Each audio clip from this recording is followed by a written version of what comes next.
Leitura diária da Bíblia.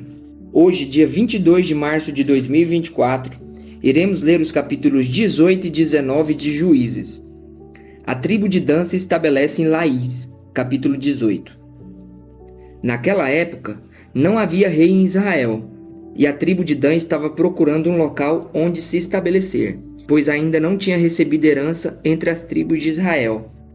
Então enviaram 5 guerreiros de Zorá e de Estaol para espionarem a terra e explorá-la. Esses homens representavam todos os clãs da tribo. Disseram-lhes: vão, explorem a terra. Os homens chegaram aos montes de Efraim e foram à casa de Mica, onde passaram a noite. Quando estavam perto da casa de Mica, reconheceram a voz do jovem levita. Aproximaram-se e lhe perguntaram: quem o trouxe para cá? O que você está fazendo neste lugar? Por que você está aqui? O jovem lhes contou o que Mica fizera por ele e disse: ele me contratou e eu sou seu sacerdote. Então eles lhe pediram: pergunte a Deus se a nossa viagem será bem-sucedida. O sacerdote lhes respondeu: vão em paz, sua viagem tem a aprovação do Senhor. Os 5 homens partiram e chegaram a Laís, onde viram que o povo vivia em segurança, como os sidônios, despreocupado e tranquilo, e gozava prosperidade, pois a sua terra não lhe deixava faltar nada. Viram também que o povo vivia longe dos sidônios e não tinha relações com nenhum outro povo. Quando voltaram a Zorá e a Estaol, seus irmãos lhes perguntaram: o que descobriram? Eles responderam: vamos atacá-los. Vimos que a terra é muito boa. Vocês vão ficar aí sem fazer nada? Não hesitem em ir apossar-se dela. Chegando lá, vocês encontrarão um povo despreocupado e uma terra espaçosa que Deus pôs nas mãos de vocês, terra onde não falta coisa alguma. Então 600 homens da tribo de Dan partiram de Zorá e de Estaol armados para a guerra. Na viagem, armaram um acampamento perto de Kiriat Jearim, em Judá. É por isso que até hoje o local a oeste de Kiriat Jearim é chamado de Maané Dan. Dali foram para os montes de Efraim e chegaram à casa de Mica. Os 5 homens que haviam espionado a terra de Laís disseram a seus irmãos: vocês sabiam que numa dessas casas há um manto sacerdotal, ídolos da família, uma imagem esculpida e um ídolo de metal? Agora vocês sabem o que devem fazer. Então eles se aproximaram e foram à casa do jovem levita, à casa de Mica, e o saudaram. Os 600 homens de Dan, armados para a guerra, ficaram junto à porta. Os 5 homens que haviam espionado a terra entraram e apanharam a imagem, o manto sacerdotal, os ídolos da família e o ídolo de metal, enquanto o sacerdote e os 600 homens armados permaneciam à porta. Quando os homens entraram na casa de Mica e apanharam a imagem, o manto sacerdotal, os ídolos da família e o ídolo de metal, o sacerdote lhes perguntou: que é que vocês estão fazendo? Eles lhe responderam: silêncio, não diga nada. Venha conosco e seja nosso pai e sacerdote. Não será melhor para você servir como sacerdote uma tribo e um clã de Israel do que apenas a família de um só homem? Então o sacerdote se alegrou, apanhou o manto sacerdotal, os ídolos da família e a imagem esculpida e se juntou à tropa. Pondo seus filhos, os seus animais e os seus bens na frente deles, partiram de volta. Quando já estavam a certa distância da casa, os homens que moravam perto de Mica foram convocados e alcançaram os homens de Dan.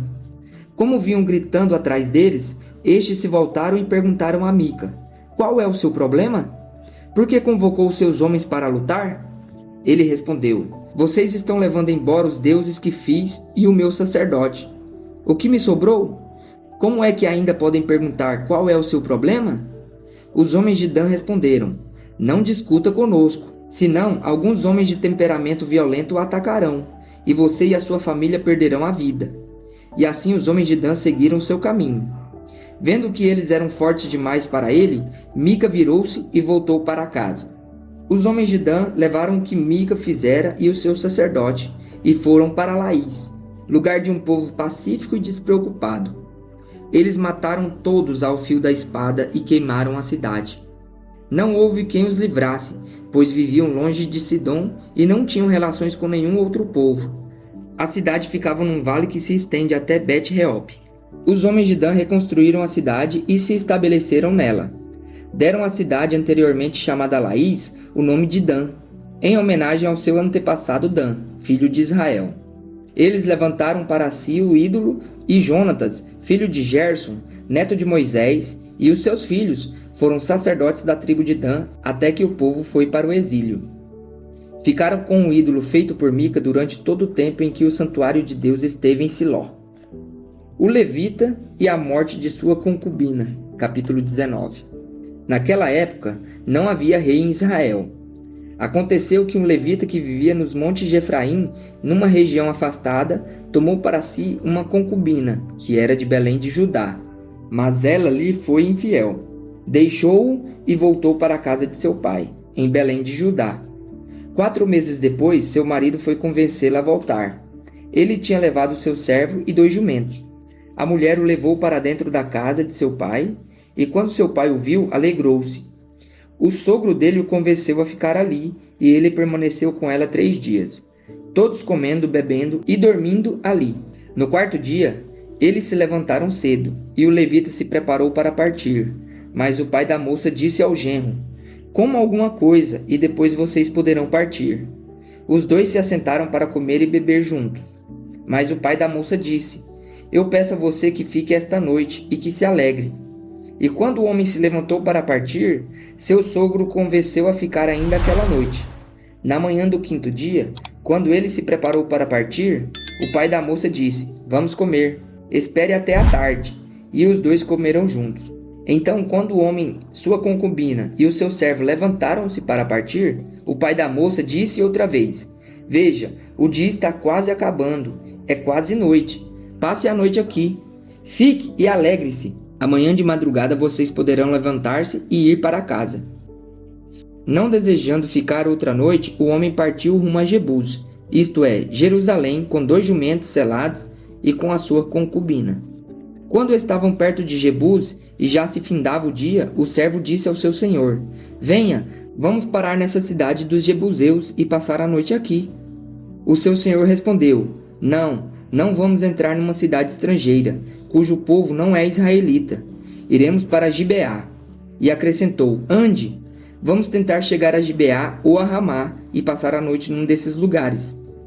Então prosseguiram, e o sol se pôs quando se aproximavam de Gibeá de Benjamim.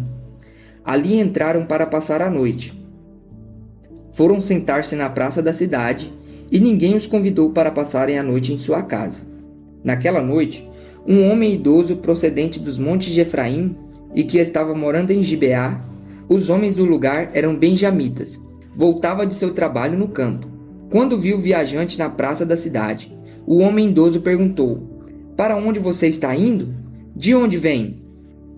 Ele respondeu: "Estamos de viagem, indo de Belém de Judá para a região afastada nos montes de Efraim, onde moro. Fui a Belém de Judá e agora estou indo ao santuário do Senhor. Mas aqui ninguém me recebeu em casa. Temos palha e forragem para os nossos jumentos e para nós mesmos, que somos seus servos. Temos pão e vinho, para mim, para a sua serva e para o jovem que está conosco. Não temos falta de nada."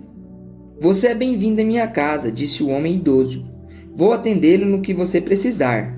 Não passe a noite na praça." E os levou para sua casa e alimentou os jumentos. Depois de lavarem os pés, comeram e beberam alguma coisa. Quando estavam entretidos, alguns vadios da cidade cercaram a casa. Esmurrando a porta, gritaram para o homem idoso, dono da casa: "Traga para fora o homem que entrou em sua casa para que tenhamos relações com ele." O dono da casa saiu e lhes disse: "Não sejam tão perversos, meus amigos. Já que esse homem é meu hóspede, não cometam essa loucura. Venham, aqui está minha filha virgem e a concubina do meu hóspede. Eu as trarei para vocês, e vocês poderão usá-las e fazer com elas o que quiserem. Mas nada façam com esse homem, não cometam tal loucura."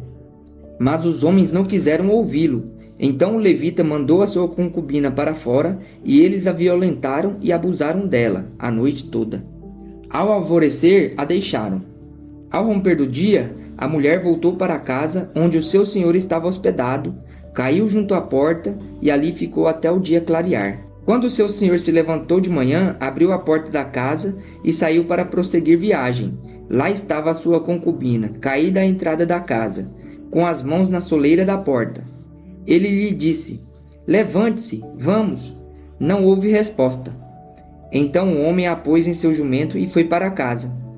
Quando chegou, apanhou uma faca e cortou o corpo da sua concubina em 12 partes, e as enviou a todas as regiões de Israel. Todos os que viram isso disseram: Nunca se viu nem se fez uma coisa dessa desde os dias em que os israelitas saíram do Egito. Pensem, reflitam, digam o que se deve fazer.